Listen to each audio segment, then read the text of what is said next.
आइए हम next topic study करेंगे magnetic classification of the substances according to their magnetic behaviour. That means किसी भी सबस्टेंस को अगर मैग्नेटिक फील्ड में हम रखते हैं तो उस मैग्नेटिक फील्ड में उनका बिहेवियर क्या है या उनका एक्शन क्या है, उसके अकॉर्डिंग हम क्या करेंगे, सबस्टेंस को हम डिवाइड करेंगे। तो उसके बेसिस पे क्या किसी भी सबस्टेंस को मैग्नेटिक फील्ड में रखने पे उस मैग्नेटिक फील्ड में उनका बिहेवियर क्या होता है या उस मैग्नेट के प्रति उसका बिहेवियर क्या है, उसके अकॉर्डिंग क्या करेंगे, हम इसको सबस्टेंस को क्लासीफाई करेंगे। तो उसके अकॉर्डिंग इनको 3 पार्ट में क्लासीफाई किया जा सकता है।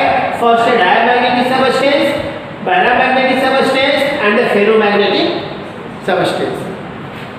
डायमैग्नेटिक सबस्टेंस, दो substances which placed in the magnetic field, placed in the magnetic field, they are feebly magnetized, they are feebly magnetized। वो मैग्नेटाइज होते हैं लेकिन क्या, feebly, बहुत कम। और जब उनको क्या करेंगे, हम मैग्नेटिक फील्ड में उस मैग्नेट के पोल के पास लेके आएंगे, क्या करेंगे, मैग्नेट के पोल के पास लेके आएंगे तो वो उसको क्या करेंगे, रिपेल करेंगे। तो क्या करेंगे, उसको रिपेल करेंगे। रिपेल करेंगे मतलब क्या हुआ, रिपेल करने का मतलब क्या हुआ, वो सबस्टेंस तो मैग्नेटाइज हुआ लेकिन जब उसको लिया लेके आया जा रहा है उस मैग्नेटिक सबस्टेंस के पास, जिस पोल के पास लेके आया जा रहा है उसका अपोजिट उस पे क्या है, मैग्नेटाइजेशन हुआ है लेकिन उसका क्या है, वो अपोजिट है। क्यों? क्योंकि मैग्नेट की प्रॉपर्टी है like poles are repel to each other and unlike poles are attract to each other. अगर मैग्नेटिक फील्ड में रखा जा रहा है तो क्या फीबली मैग्नेटाइज हो रहा है और पोल के पास ले आने पे उससे क्या कर रहा है, रिपेल कर रहा है। रिपेल कर रहा है मतलब जब इसको यहाँ पे रखा गया तो ये मैग्नेटाइज हुआ और इसको इसके फील्ड के पास लेके आ रहे हैं तो इसको क्या कर रहा है, रिपेल कर रहा है। रिपेल करने का मतलब वहाँ पे क्या है, वो भी मैग्नेटाइज हुआ है और जिस एंड को उसके तरफ पोल की तरफ ले आ रहे हैं उस एंड पे वही पोल का क्रिएशन हुआ है जो कि यह है। क्यों? क्योंकि हमें जानते हैं due to the magnetic property of the magnet like poles are repel to each other. Like pole यहाँ पे क्रिएट होगा तभी तो हुआ, फीबली बहुत मैग्नेटाइज हुआ है लेकिन बहुत कम मैग्नेटाइज हुआ है, नहीं तो इससे रिपेल हो रहा है मतलब इससे सेम प्रॉपर्टी उस पे है, जैसा कि ये पोल है वैसा ही इधर है। ठीक, that means diamagnetic substance are those substances when placed in the magnetic field are feebly magnetized opposite to the direction of the magnetizing field।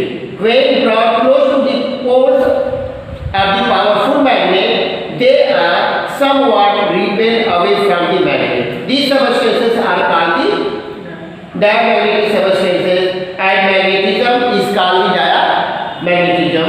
For example, bismuth, zinc, copper, silver, lead, water, mercury, sodium chloride, nitrogen and hydrogen। Clear हो? Second है paramagnetic substances. Some substances when placed in the magnetic field are feebly magnetized in the direction of the magnetic field। When they brought to the pole of the powerful magnet, they are attracted towards the magnet। These substances are called the paramagnetic substances and their magnetization is called the paramagnetism। इसमें क्या होता है, इसमें होता है कि हम substance को क्या करेंगे, ये कोई मैग्नेट है, इसके ड्यू टू जो फील्ड क्रिएट हुई है इस फील्ड में हम क्या करें, सबस्टेंस को रखें तो ये भी क्या होगा, फीबली मैग्नेटाइज होगा। मैग्नेटाइज होगा लेकिन वो क्या होगा, मैग्नेटाइजेशन जो होगा उसका स्लो होगा। अब जब इसको हम क्या करेंगे, इसके पोल के पास लेकर के आएंगे तो ये क्या करेगा, इसको अट्रैक्ट करेगा। ये क्या करेगा, इसको अट्रैक्ट करेगा। दैट मीन्स जब इस कंडीशन में मैग्नेटाइजेशन हुआ, ये सबस्टेंस क्या हुआ, मैग्नेटाइज हुआ, तो जिस एंड को हम इसके तरफ ले आ रहे हैं उस पे इसका अपोजिट पोल क्रिएट हो रहा है, जिसके ड्यू टू ये क्या कर रहा है, उसको अट्रैक्ट कर रहा है। और उसमें क्या हुआ था, रिपेल कर रहा था। दैट मींस जिस पोल के पास लेके आ रहे हैं उस साइड वाला था, उस पे क्या है, सेम पोल क्रिएट हुआ है, जिसके ड्यू टू उसे क्या कर रहा था, रिपेल कर रहा था। तो डायामैग्नेटिक और पैरामैग्नेटिक दोनों में मैग्नेटाइजेशन होता है, फेवली मैग्नेटाइज होते हैं, लेकिन मैग्नेटाइजेशन में जिस एंड के साइड में रखते हैं, एक में क्या डायमैग्नेट में सेम पोल क्रिएट होता है, और उस पावरफुल मैग्नेट के पास अगर उसे ले आते हैं तो उसे क्या करता है, रिपेल करता है। और पैरामैग्नेटिक सबस्टेंस को हम किसी मैग्नेटिक फील्ड में रखते हैं तो भी फेवली मैग्नेटाइज होता है, और जब फेवली क्या होगा, मैग्नेटाइज होगा, और फिर जब उसे पावरफुल मैग्नेट के पोल के पास ले आएंगे तो उसे क्या करेगा, अट्रैक्ट करेगा। तो उसे क्या करेगा, अट्रैक्ट करेगा। अट्रैक्ट करने का मतलब जिस एंड को इसके पास ले आ रहा है तो उस पोल के पास तो क्या कर रहा है, उस पे सेम नहीं, यहाँ पे अपोजिट पोल क्रिएट हो रहा है, क्योंकि due to the magnetic property हम जानते हैं कि like poles of the magnet are repel to each other and unlike poles of the magnet are attract to each other. इसके बाद है फेरोमैग्नेटिक सबस्टेंस। इसके एग्जांपल है, पैरामैग्नेटिक सबस्टेंस के एग्जांपल्स हैं aluminium, sodium, platinum, manganese, antimony, copper, chloride, liquid oxygen, solution of the salt of iron and nickel, ये इसके examples हैं। फिर ferromagnetic substances, some substances when placed in the magnetic field are strongly magnetized in the direction of the magnetic field. They are attracted first towards the magnet when brought close to their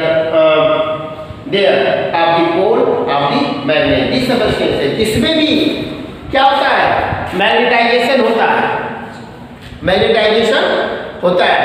इन दोनों में डायमैग्नेट में और paramagnet में magnetisation हुआ था, लेकिन feebly हुआ था, और यहाँ पे मैग्नेटाइजेशन जो होगा वो स्ट्रांगली मैग्नेटाइज होंगे, मतलब उसमें मैग्नेटिक पावर जो होगी वो क्या होगी, स्ट्रांग। और फिर जैसे इसको पोल के पास ले आएंगे, मैग्नेट के पास, तो क्या करेगा, उसे ज्यादा फोर्स के साथ अट्रैक्ट करेगा, और क्या मैग्नेटिक पावर दोनों में जो होगा वो क्या होगा, ज्यादा।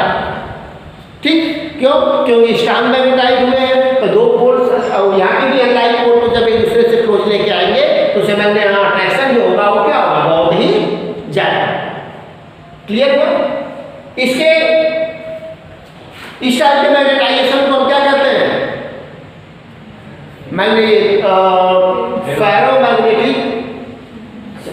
फेरोमैग्नेटिज्म। इसके एग्जांपल्स है निकल है, कोबाल्ट है, और मैग्नेटिक सबस्टेंस है Fe3 या Fe3O4। ये तीन है इसमें जो क्या है, मैग्नेटिक सबस्टेंस है, जिनसे हम क्या करते हैं, मैग्नेट बनाते हैं। तो तीनों में डिफरेंस क्या है, तीनों में डिफरेंस क्या है, तीनों को जब हम क्या करते हैं, मैग्नेटिक फील्ड में रखते हैं तो तीनों मैग्नेटाइज होते हैं, तीनों क्या होते हैं, मैग्नेटाइज होते हैं। लेकिन डायमैग्नेटिक सबस्टेंस होता है वो फीबली मैग्नेटाइज होता है, डाया और पैरा दोनों जो होते हैं फीबली मैग्नेटाइज होते हैं, जबकि फेरोमैग्नेटिक सबस्टेंस जो होता है वो स्ट्रांगली मैग्नेटाइज होता है। डायमैग्नेटिक और पैरामैग्नेटिक सबस्टेंस में है कि जो डायमैग्नेटिक सबस्टेंस होगा उस मैग्नेटाइजेशन के बाद जब उसको उस पोल के क्लोजर करेंगे तो उसे क्या करेगा, रिपेल करेगा, जबकि पैरामैग्नेटिक सबस्टेंस में उसको उससे क्लोज लेके आएंगे तो उसे क्या करेगा, अट्रैक्ट करेगा, लेकिन अट्रैक्टिंग पावर जो होगा वीक होगा, बहुत ही स्ट्रांग नहीं होगा। जबकि फेरोमैग्नेटिक सबस्टेंस से मैग्नेटाइज करने के बाद उसको मैग्नेटाइज करने के बाद उसके क्लोजर लाएंगे मैग्नेट के, तो उसे क्या करेगा, स्ट्रांगली मैग्नेटाइज करेगा। ठीक, अब इसके बाद some important term use in the magnetism, some important term use in the magnetism.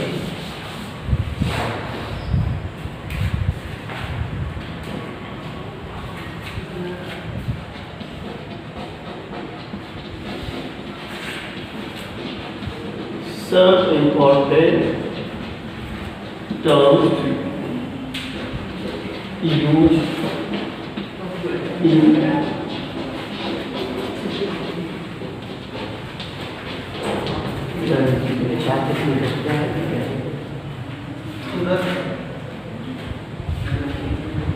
इसमें पहला है magnetic induction.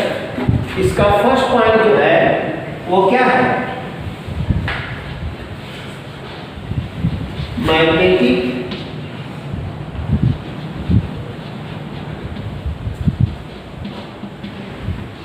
Induction. Magnetic induction, induction से जैसा कि भी आप लोगों ने इसके पहले चार्ज वाले चैप्टर में पढ़ा है, charging of the substances bye conduction, conduction and rubbing. रब करके फ्रिक्शन के द्वारा उसके पास ले आकर के और उससे टच करा, विदाउट टच इंडक्शन। उसके पास ले आना और टच करना, दोनों में अंतर नहीं है। तो मैग्नेटिक इंडक्शन में जो होता है, मैग्नेटिक इंडक्शन में जो होगा, ये एक मैग्नेटिक फील्ड है। ये क्या है? एक मैग्नेटिक फील्ड है। इस मैग्नेटिक फील्ड में हम क्या करेंगे? किसी भी सबस्टेंस को रखना है, जिसको क्या करना है? मैग्नेटाइज करना है। इसे क्या करना है? मैग्नेटाइज करना है। तो मैग्नेटिक इंडक्शन है, तो उसमें क्या करना है? ड्यू टू इंडक्शन हमें उसको मैग्नेटाइज करना है। अब यहाँ पे क्या है कि तो फील्ड में रखा जा रहा है, ऐसे तो क्यों नहीं कंडक्शन हुआ? वो फील्ड में रखा जा रहा है, मैग्नेटिक फील्ड में रखा जा रहा है, न कि उस मैग्नेट के कांटेक्ट में रखा जा रहा है। ठीक, जैसे वो मैग्नेटिक फील्ड में रखा जाएगा तो इस पे ये क्या होगा? मैग्नेटाइज होगा। मैग्नेटाइज होगा तो इस एंड पे ना साउथ पोल क्रिएट होगा और इस एंड पे जो होगा नॉर्थ पोल।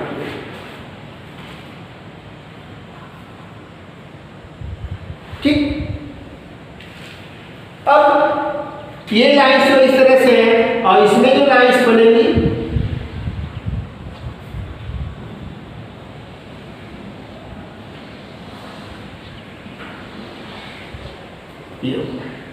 इसकी डायरेक्शन,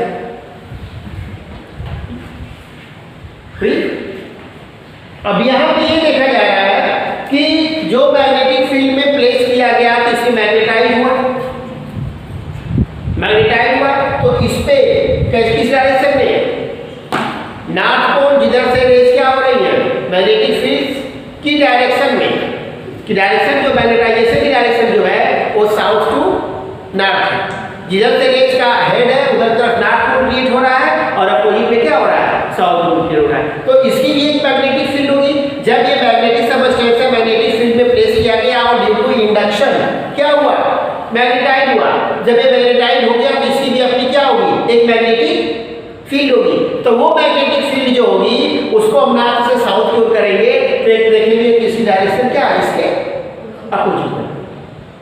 इसकी डायरेक्शन क्या बन रही है? इसके अपोजिट बन रही है।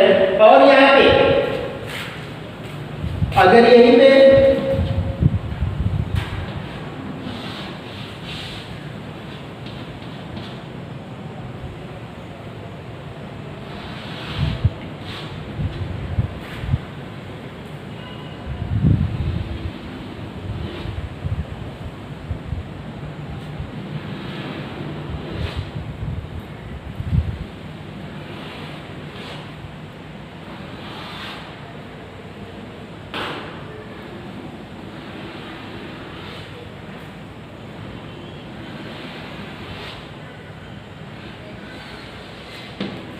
इस तरह से हमें देख रहा है कि जो भी मैग्नेटिक फील्ड में रखा जा रहा है ये, तो इस पे क्या हो रहा है? मोस्टली मैग्नेटिक लाइन्स जो है उस मैग्नेट के अंदर से होकर के जाए, मतलब इसके आसपास जो मैग्नेटिक फील्ड लाइन्स जो है उसकी इंटेंसिटी जो है वो क्या हो जा रही है?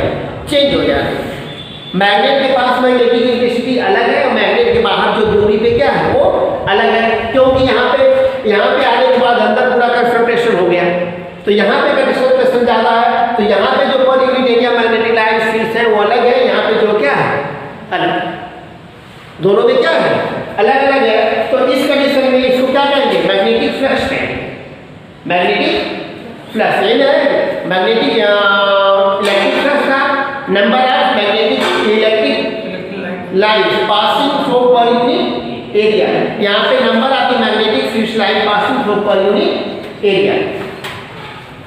The magnetized bar produce its own magnetic fields, its lines of the force are in the same direction as those in the original field inside the bar। यहाँ पे जो था ये फील्ड थी, इसके अंदर जो फील्ड क्रिएट हुई, जो लाइंस हैं वो क्या है उसकी डायरेक्शन में है, लेकिन मैग्नेट के आउटसाइड में जो है ये क्या है उसके अपोजिट, मैग्नेट के आउटसाइड में जो है उसके क्या है अपोजिट है, लेकिन इनसाइड वो क्या है सेम है। This results in the concentration of the lines of the force within the bar, the magnetic flux density within the bar is increased, whereas it's become quite weak at a certain place outside the bar। यही reason है, अंदर इसकी direction में है और बाहर क्या है उसके अपोजिट है। तो यहाँ पे इलेक्ट्रिक फील्ड की इंटेंसिटी जो होगी मैग्नेट के अंदर वे क्या होगी स्ट्रॉन्गर होगी, और इसके बाहर जो होगी वो क्या होगी वीकर होगी, जैसे कि इस फिगर से ये क्लियर हो जा रहा है। ठीक,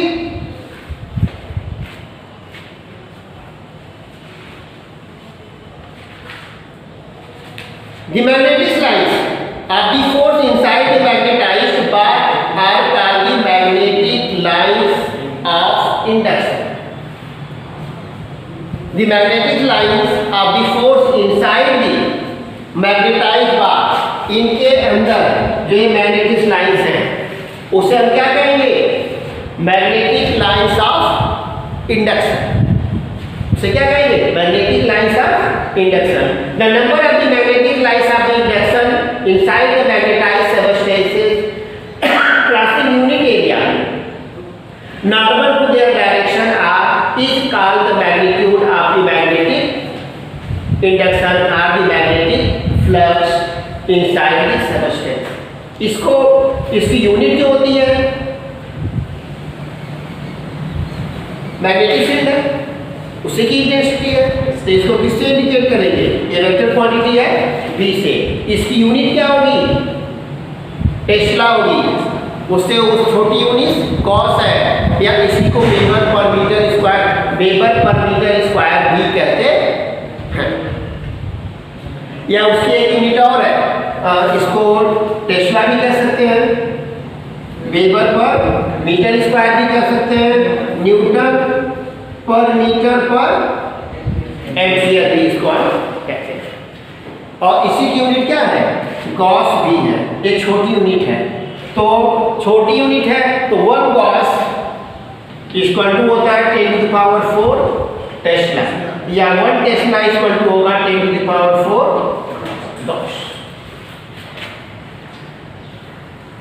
इसको हम किससे इंडिकेट करते हैं बी से, जो कि मैग्नेटिक फील्ड है। अब इसकी यूनिट जो हम देखेंगे इनसाइड और आउटसाइड दोनों अलग अलग है, और जब उसका मैग्नेटाइज हो गया जब उसे हटा देंगे तो उसकी अपनी फील्ड होगी, क्या होगी अपनी फील्ड होगी। इसके बाद सेकेंड है intensity of the magnetization, intensity of the magnetization second point.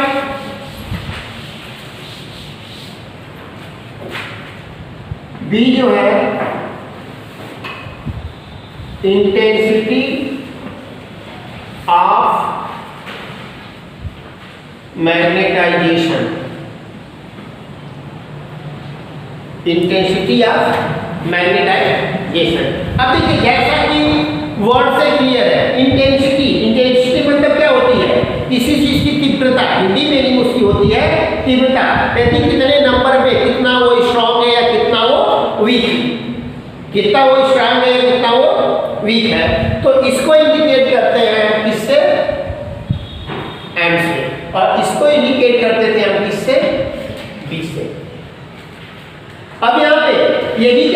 Magnetic field, ये भी क्या थी, वेक्टर क्वांटिटी थी। इंटेंसिटी ऑफ द मैग्नेटाइजेशन, ये भी क्या है, वेक्टर क्वांटिटी। ठीक, इसमें जो अल्फाबेट है जिनसे इसको रिप्रेजेंट किया जा रहा है, इसका कंसेप्ट आपको क्लियर होना चाहिए। इसमें रिलेशन भी मेंशन कर देगा लिखने के लिए, तो वही 1 2 मार्क्स के क्वेश्चन आ जाते हैं। Intensity of the magnetization, the intensity of the magnetization are simply magnetization of the magnetized substance represented the extent to which the substance is magnetized, or it is defined as the magnetic moment per unit value of the magnetized substance. Intensity of the magnetized substance magnetization is defined as magnetic moment per unit value. Magnetic moment small vector quantity है, value v, और ये हो गया capital M। ये इनका relation है। Intensity of the magnetization capital M vector quantity है, equal to magnetic dipole moment per unit value. Magnetic dipole moment small m से इंडिकेट करते हैं, और पर यूनिट वैल्यू मन वैल्यू से उसको क्या किया गया, डिवाइड कर दिया गया। क्लियर? इसकी एसआई यूनिट क्या होगी, एम्पियर पर मीटर। क्या होगी, ampere per metre, unit ampere per metre. फिर इसके बाद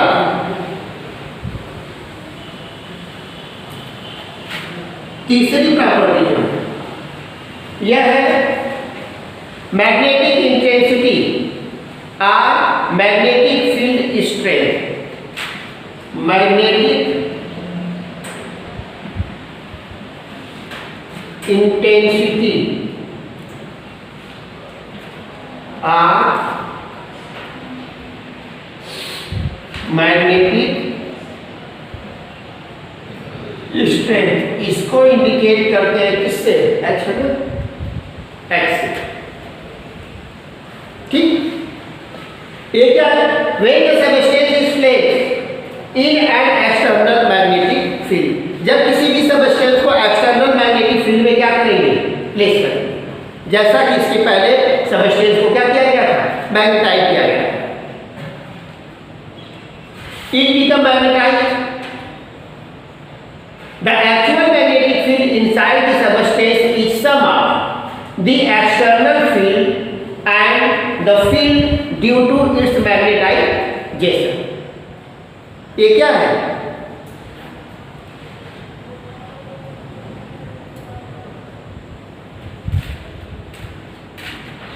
मैग्नेटिक फील्ड में हम मैग्नेट को सबस्टेंस को रखिए, ये क्या हुआ, मैग्नेटाइज। क्या हुआ, मैग्नेटाइज हुआ। जब ये मैग्नेटाइज हुआ तो मैग्नेटिक इंटेंसिटी और मैग्नेटिक स्ट्रेंथ इसकी जो होगी वो क्या होगी, उस मैग्नेट की जो इंटेंसिटी होगी, जो मैग्नेटाइजेशन पावर होगा, जो मैग्नेटाइजेशन है वो, प्लस उसके बाहर जिस फील्ड में वो रखा गया है उसका, दोनों के सम के क्या होगा, इक्वल। दोनों के सम के क्या होगा, इक्वल होगा। That means the actual magnetic field inside the substance is the sum of the external field and the field due to its magnetization। External field जिस फील्ड में वो रखा गया है, और जो मैग्नेटाइजेशन की ड्यू टू जो उसकी अपनी फील्ड क्रिएट हुई है, दोनों के सम के क्या होगा, इक्वल होगा। The capability of the magnetizing field to magnetize the substance is expressed by means of the vector H। उसे किसे इंडिकेट किया जाता है, H से। Called the magnetic intensity of the field, या magnetic intensity H is defined through a vector relation H is equal to B upon mu zero minus जहाँ पे H क्या है, इंटेंसिटी, मैग्नेटिक इंटेंसिटी, R की magnetic strength, B क्या है, magnetic field है, mu zero क्या है, परमेबिलिटी ऑफ फ्री स्पेस है, और M क्या है, इंटेंसिटी ऑफ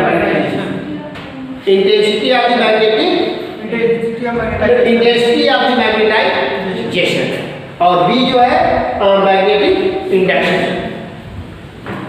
इसके ड्यू टू जहाँ पे B क्या है, magnetic field induction inside the substance, H जो है, M जो है उसकी स्ट्रेंथ है, और म्यू जीरो परमेबिलिटी, इसको मैंने बता ही दिया।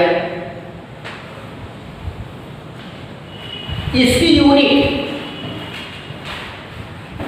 H की यूनिट और S की यूनिट दोनों क्या होगी, सेम, दोनों की यूनिट क्या होगी, सेम होगी। क्यों, क्योंकि ये भी मैग्नेटिक फील्ड यहाँ पर भी और ये, तो इसकी वैल्यू इसमें सेम M की यूनिट होगी, वही क्या होगी, इसकी यूनिट जो क्या बनेगी, एम्पियर पर मीटर होगी, इसकी यूनिट भी जो होगी एम्पियर पर मीटर होगी। इसकी एक और यूनिट है, सीजीएस सिस्टम में इसकी यूनिट को हम ओरेस्टेट भी कहते हैं। सीजीएस सिस्टम में इसकी यूनिट जो है ओरेस्टेट है। ये वैल्यू जो होती है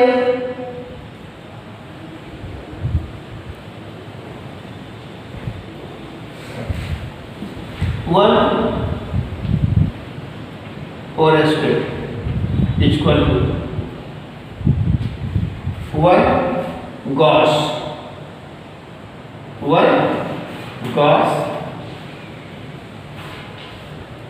पर म्यू, वन गॉस पर क्या होगा, म्यू होगा, या इसी की वैल्यू को मेंशन कर सकते हैं 10⁴ टेस्ला पर म्यू जो है वो क्या है, म्यू की यूनिट क्या होती है, हाँ टेस्ला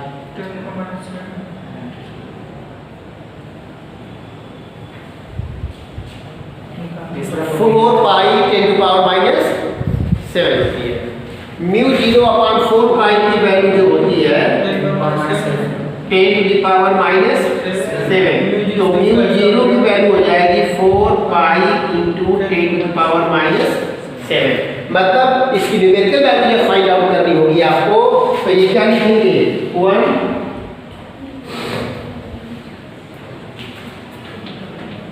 इक्वल टू 1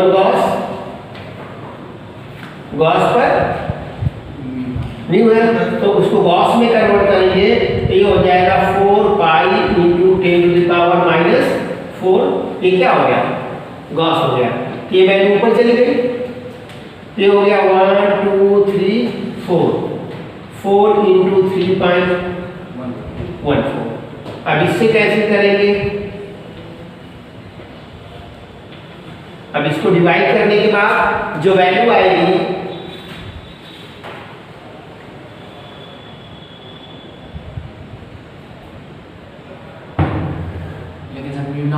-7 4 में इंफॉर्मेशन किया,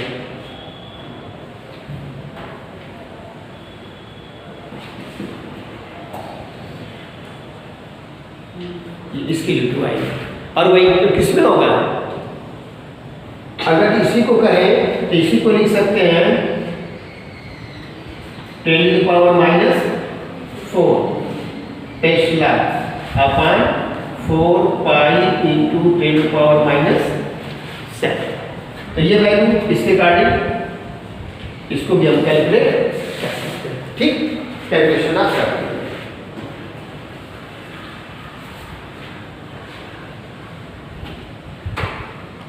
अब इसके बाद है मैग्नेटिक परमेबिलिटी। क्या है magnetic permeability? Magnetic permeability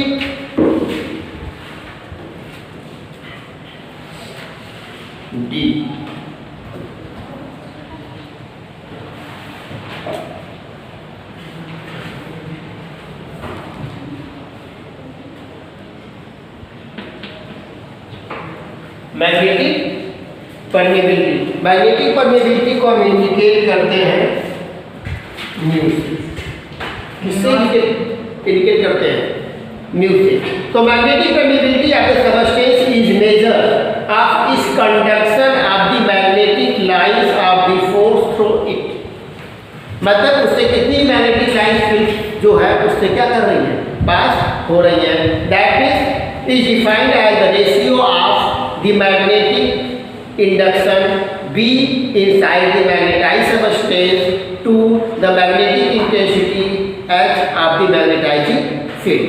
That means mu equal to हो जाएगा B into H। दोनों क्या है? Vector quantity.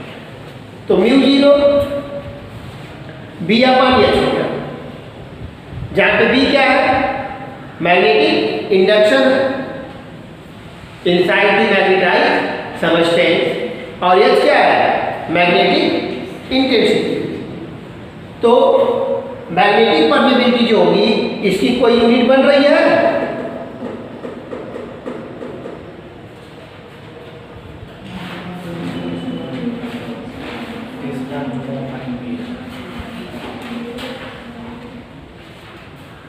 न्यूटन यूनिट होगी न्यूटन पर एम्पियर स्क्वायर।